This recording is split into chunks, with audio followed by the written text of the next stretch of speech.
I'm having a bit of an existential crisis. You see, I thought I was a fox, but it turns out I'm not a fox. What the hell am I talking about? I'm an actor, right? Why am I talking about animals? Because there was this quiz going around.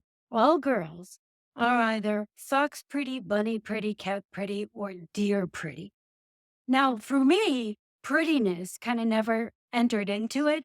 For me, it was immediately thinking like the qualities that this animal has. And I just kind of like to think of myself as clever, able to adapt well, playful, all of these things that I think of as a fox. But I ended up taking the quiz, and it turns out that I'm not a fox, I am a cat, which really kind of surprised me. But then as I started to read like what a cat is, it made a lot more sense. So why am I even talking about this stuff? I think sometimes as actors, it's so important for us to understand, we give values to things. So I immediately thought that a fox, to me, in my mind, the way I was thinking about a fox, was more valuable than a cat, bunny, or a deer. But the truth of the matter is, all of these archetypes have really strong values that are individual, right?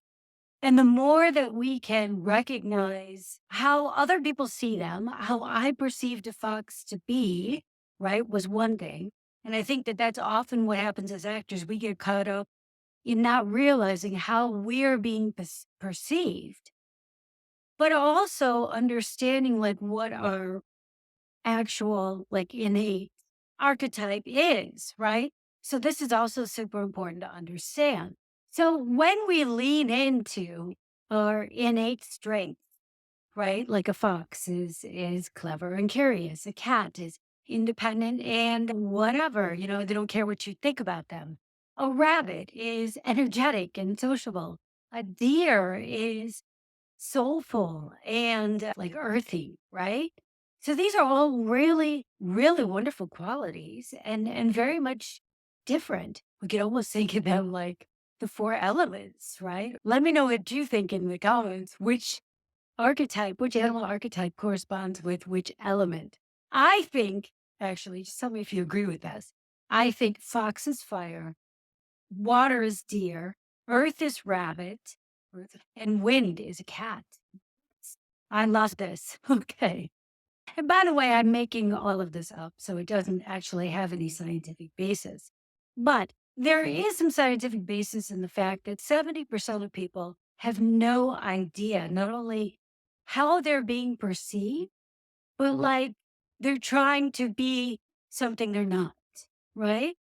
For instance, right, a cat was trying to show up as a fox, but I'm not a fox, I'm a cat. I don't know if this is making any sense at all. So, what are the qualities of a cat? So, cats are individuals. They are drawn to following a unique path. They don't feel the need to follow the pack, right? Plus, they're alive. That's something else, though, which can be an asset because it's their uniqueness and their like devil may care, like whatever kind of attitude that helps them to stand out. But it can also be that very thing. Remember, I said that same thing that's positive on one side of the spectrum can be negative on the other side of the spectrum. So it's that same thing that devil may care, I don't care what you think of me type of attitude that can also, on the other side of that, come off as being aloof. Cats may network less traditionally, but when they do actually make a connection with someone, it's a deep connection. They often can inspire strong feelings in other people. So either their people are strongly for them or strongly against them. And lucky for most cats, they don't really care what people think anyway. So it doesn't really matter. But, cats are human beings too, right? I hope I'm making sense here. So what's the thing to watch out for? If you identify more with being a cat, then you need to really watch out for, yeah, not being too independent so that you are not being collaborative because all types of dramatic arts are collaborative arts unless you're doing solo shows, right? But if you're working in film and television, that's collaboration. If you're working in the theater, that's collaboration. So don't be so independent that you are unable to work in collaboration with people. And watch out, like I know a lot of times people can perceive a cat's powers of observation as being aloof, as being arrogant.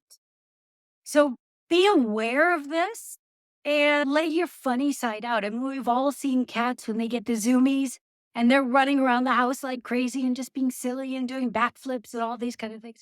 So it's not that a cat can't be silly and crazy and fun and all of that. It's just that they seem very controlled most of the time. What about bunnies? Well, when we think of a bunny, we think of an animal that is energetic and sociable. They live in like big groups, although we often see rabbits alone as well, right? They'll be out in a field and they'll be alone. The thing about a rabbit is when you lean into that strength, you draw your strength. You are probably a true extrovert. You draw your strength from being around other people, from collaborating with other people. It's the opposite of the cat. But you have to watch out that you are not relying too much on other people, that you are not following too much in other people's, following their advice too much, following in their footsteps too much, following in their shadow too much. I think as rabbits, because it's dangerous for a rabbit to stand out, that's when they're in danger, is when they're alone in a field. Then they try to avoid situations where they stand out among the crowd.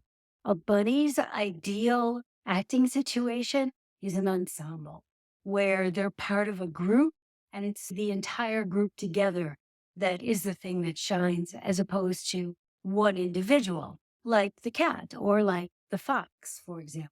Well, and lastly, we have the deer archetype, which deer, when we think of deer, and people are always like, I don't want to be the deer, right? But deer are beautiful, soulful, intensely introspective animals, right?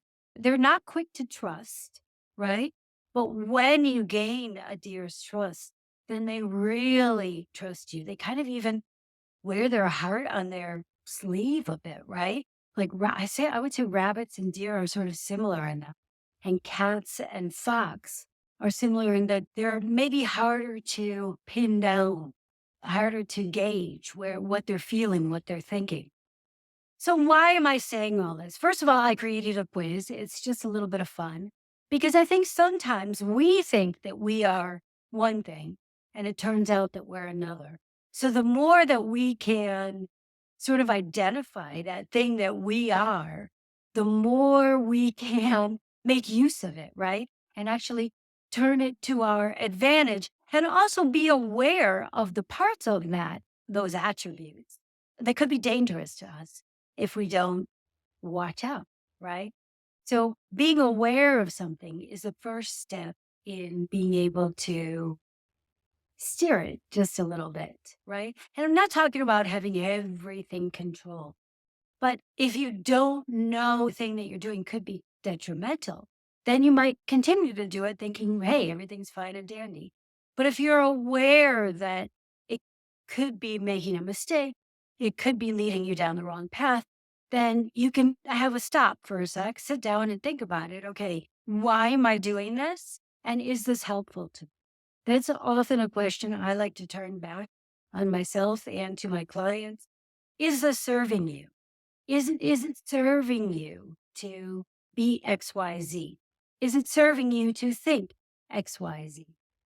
So, yeah, I created this quiz. It's a lot of fun. But guys, you're welcome to take it too. I have no sexual discrimination going on here. Everybody's welcome to take this quiz.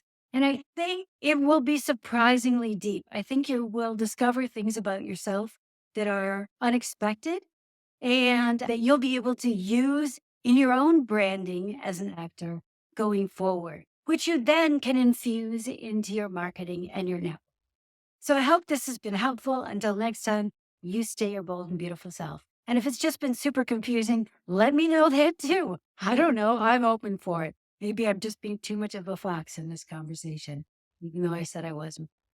See you next time.